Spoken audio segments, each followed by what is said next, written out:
दोस्तों नमस्कार। मैं डॉक्टर पीडी महंत आपके सामने फिर से एक मुद्दे को लेकर हूँ। ये मुद्दा है कि किसी भी देश की सरकार आखिर सरकार किसकी होती है, किसके लिए होती है।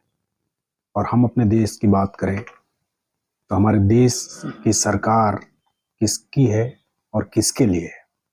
इसे हम कुछ बिंदुओं के हिसाब से समझते हैं कि सरकार के जो 3 कृषि बिल लाए गए थे उसके खिलाफ किसानों ने आंदोलन किया था, जिसमें 700 से ज्यादा किसानों की मौत हुई। हाल फिलहाल में महिला पहलवानों ने, जो कि खिलाड़ियों को रिप्रेजेंट करते हैं, उन्होंने एक सांसद के खिलाफ यौन उत्पीड़न का आरोप लगाया। उसके बावजूद सरकार का आरोपी के पक्ष में खड़ा रहना। कल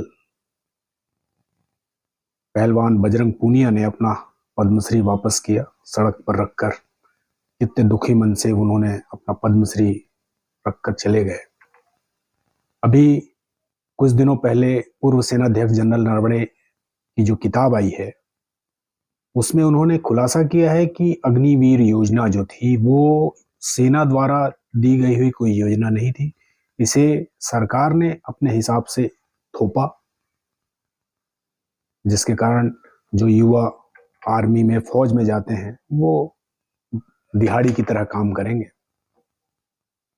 संसद में विपक्षी जो हैं प्रश्न उठाते हैं, अपने क्षेत्र के प्रश्न उठाते हैं, देश की जनता के से संबंधित प्रश्न उठाते हैं। उसको अगर अनसुना किया जाता है तो वो अन्य साधन जैसे जोर से बोलना, तख्ती लेना, चिल्लाना ये करते हैं।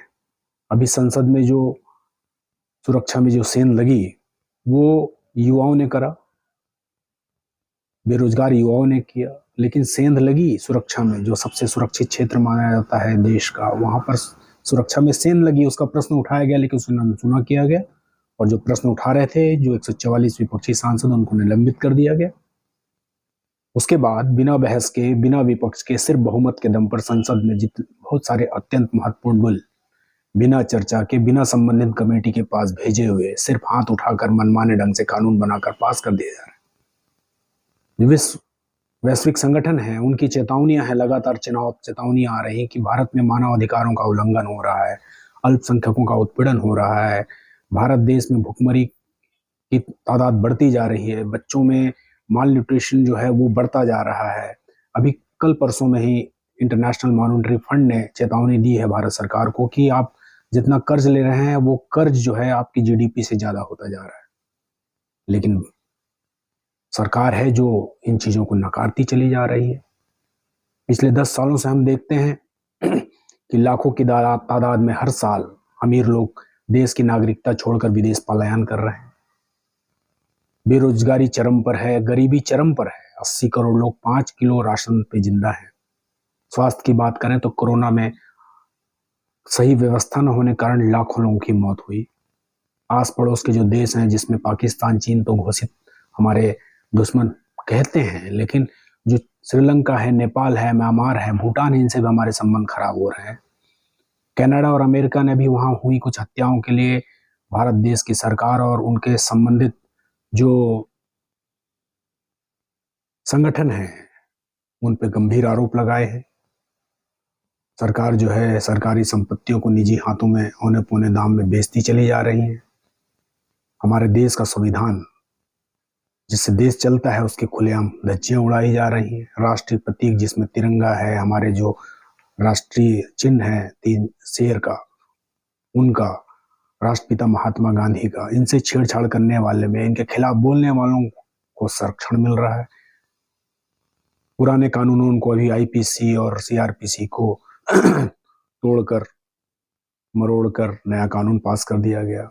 मुख्य चुनाव आयुक्त की जो नियुक्ति है उसमें पहले चीफ जस्टिस ऑफ इंडिया भी उसमें सदस्य हुआ करते थे, लेकिन उनको कानून बनाकर बेदखल कर दिया गया। यानी कि न्यायपालिका की तक अनदेखी की जा रही है, उनको एक साइड करने की कोशिश की जा रही है। बार बार लगातार जो है भ्रष्टाचारियों, बलात्कारियों, हत्यारों, हुल्लड़बाजों को खुलेआम संरक्षण मिल रहा है। हर बात को जाति से, धर्म से, लिंग से, क्षेत्र से, भाषा से जोड़कर देखा जा रहा है।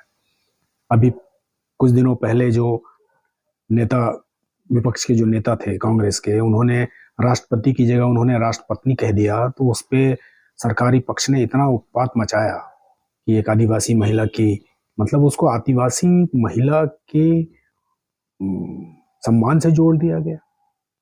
अभी 2 दिन पहले जो विपक्षी जी 144 सांसदों को जिनको निलंबित किया गया था, उसमें से एक सांसद, टीएमसी के सांसद बनर्जी साहब, उन्होंने उस उपराष्ट्रपति महोदय साहब की मिमिक्री कर दी, उसको उन्होंने जाति से जोड़ लिया, उसकी अस्मिता से जोड़ लिया। प्रधानमंत्री जी की जाति पे तो तरह तरह की चीजें हुई हैं। मोदी शब्द जोड़कर कहा गया तो उसके लिए राहुल गांधी की सदस्यता, संसद सदस्यता छीन ली गई। धर्म का तो चल ही रहा है, कभी हिंदू मुसलमान, कभी हिंदू क्रिश्चियन, लिंग के आधार पर महिला पुरुष, महिलाओं पे अत्याचार लगातार बढ़ रहे हैं, दलितों पे, आदिवासियों पे लगातार एट्रोसिटीज बढ़ती चली जा रही हैं। क्षेत्र की बात करें तो दक्षिण और उत्तर में द्वेष बढ़ता जा रहा है। भाषा का कहें तो हिंदी के साथ दूसरी क्षेत्रीय भाषाओं या कहें अंग्रेजी को एकदम सौतेले की तरह आमने सामने रखा जा रहा है। तो प्रश्न उठता है कि ये सरकार किसकी है और किसके लिए है? ना ये युवाओं के लिए है, न ये किसानों के लिए है, न खिलाड़ियों के लिए है, न ये अमीरों के लिए है, न ये गरीबों के लिए है, न ये महिलाओं के लिए है, न दलितों के लिए है, न आदिवासियों के लिए है, न पिछड़ों के लिए है, क्योंकि उनकी जनगणना नहीं हो रही। तो फिर ये सरकार है किसकी और किसके लिए चल रही है? ये छोटा मोटा मुद्दा नहीं है, कहने में बड़ा लगता है। हम छोटे छोटे फायदे, छोटे छोटे अपने डर के कारण इतने बड़े मुद्दे को एक साइड रख देते हैं। हमें सोचना होगा, ये देश हमारा है। अगर सरकार आम जन की नहीं है, जिसमें सारे लोग आते हैं, हर जाति, धर्म, लिंग, क्षेत्र, भाषा, सरकारी संपत्तियां सब आते हैं, लेकिन एक तरफा सिर्फ बहुमत के आधार पर कि हमारे पे ज्यादा, हमारे पास हम प्रतिनिधि हैं, तो सिर्फ हाथ उठाकर, और वो जो उस पक्ष के जो बैठे हुए लोग हैं, क्या उनको भी इतनी समझ नहीं है कि आप एक पार्टी नहीं, आप देश को रिप्रेजेंट कर रहे हैं? लेकिन अफसोस, हमारी सरकार, जिसे हम हमारी सरकार कहते हैं, पता नहीं किसकी सरकार है। इस पे ध्यान दें, इस पे सोचें, विचार करें, अपना पक्ष रखें। Thank you.